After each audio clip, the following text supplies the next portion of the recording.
So we are live here with Dr. Saman Kelegama, Executive Director of the Institute of Policy Studies, on the sidelines of the 5th South Asia Economic Summit in Islamabad, Pakistan. Dr. Kelegama, today was the final day of this 3-day summit.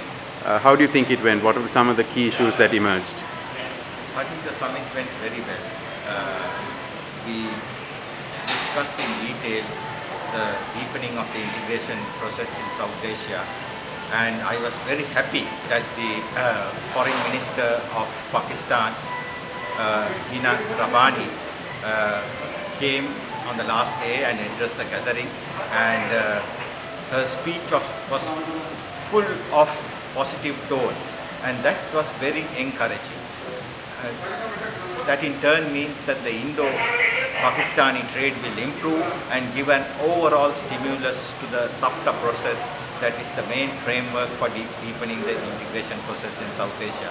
So all in all, I think the outcome was very positive, and it was good that a second track activity like this was recognized by the first track or the official process by the presence of the foreign minister at the last lap of the seminar.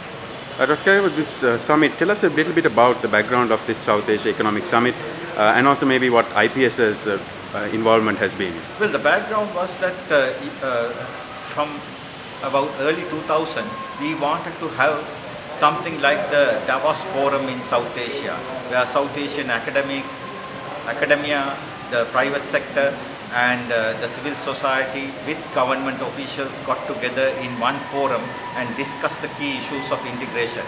So the South Asia Economic Summit was started in 2008 in Colombo, in parallel to the 15th Summit in Colombo. We got all the support from the government of Sri Lanka, from the chambers in Sri Lanka and from the economists in Sri Lanka. And we had the first summit, and that laid the foundation for the future South Asian economic summits.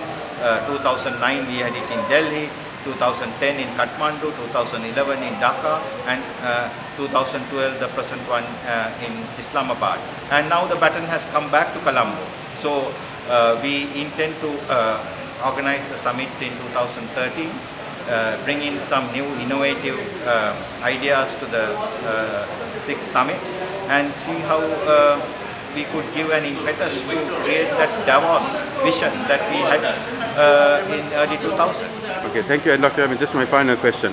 What do you think are the emerging challenges for South Asia and some of the critical priorities that face the region, the policymakers, academics, civil society and practitioners?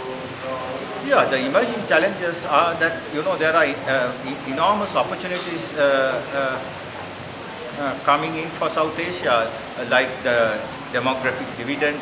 We are getting a number of youth into the working population in a number of South Asian countries, emerging new middle class, then the whole remittances and the South Asia diaspora.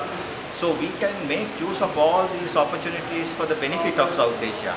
And under the regional economic integration framework, it is high time that we brought in services. Already we have a framework called SAES.